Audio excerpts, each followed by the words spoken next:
Well, hello. My name is Harrison Thomas Latour, and I thought I would respond to the video that you made, which was very interesting.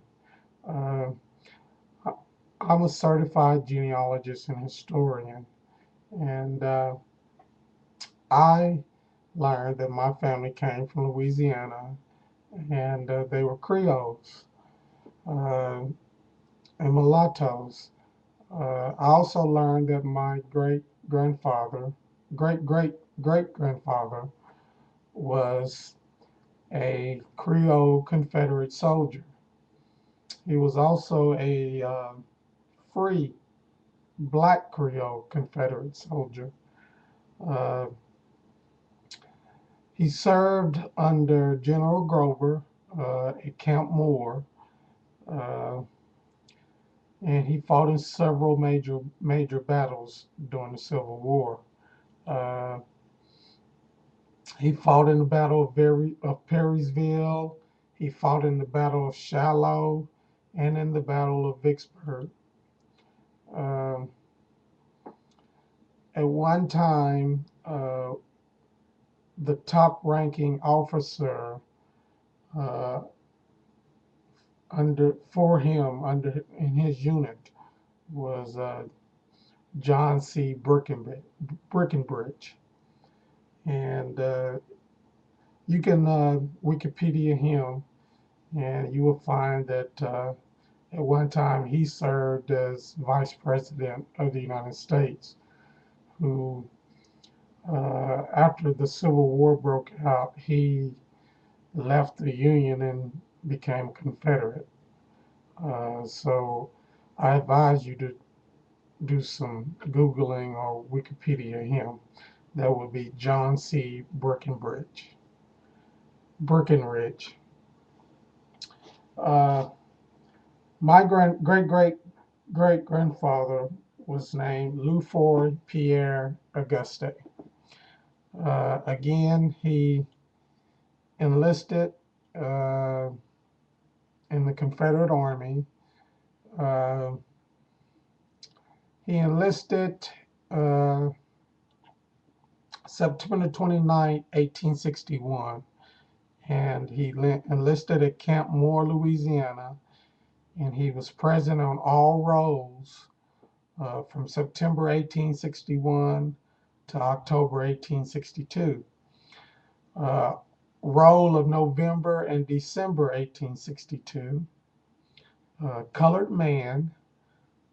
He was dropped from the roll by the order of Colonel Grover, who Colonel Grover was his commanding officer at Camp Moore. Uh, Again, learning that my Creole ancestor, who was a colored man, fought for the Confederate, and me being a black person myself was kind of hard to accept. But I can't deny who I am or where I came from. Uh, Evidently, he must have had a cause or a reason to join. What it was, I don't know. Uh, would I like to know? Yes. Uh, that doesn't change how I feel about slavery and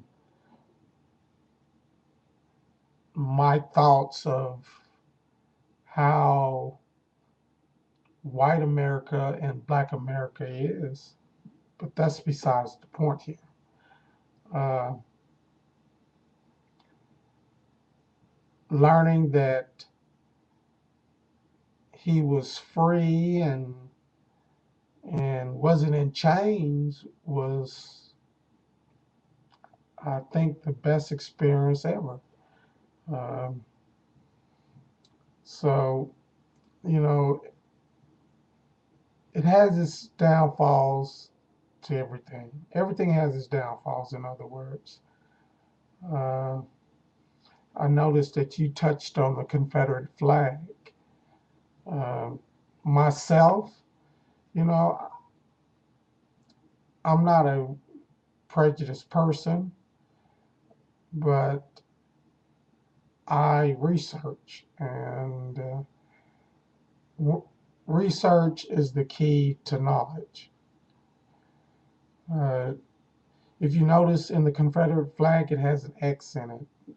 Most people don't know what that X stands for.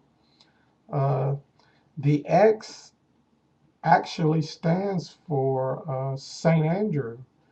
And if you know anything about St. Andrew was an apostle to Jesus Christ. Um, St. Andrew was crucified on an X-shaped cross. So therefore, that's why you have the X in the cross, in the flag. Uh, Most countries have that same X in their flags. A lot of them are European countries, but the X is still in the flag, which again is it's a biblical thing. Uh, and most people don't know that unless you research it. Uh, I'm not for the Confederate flag because some people, uh, a lot of people represent it to be hatred. So that's why I'm not for it, because people don't know how to display it and represent it. Uh, and until they do know how to display it and represent it, I feel that it shouldn't be uh, displayed. So I do have your feelings in some point, but again, I have knowledge of the meaning of those things. So having knowledge of the meaning of those things kind of balances the equations. Uh, Again, I wasn't planning on making this video until I seen your video, and I find your video very interesting, but again, uh, not all things that you read about is true. I've read One Drop Rule, and I disagree with it in some forms, and I agree with it a lot. But uh, do your own research, and you'll find a little bit more detailed historical facts. Thank you.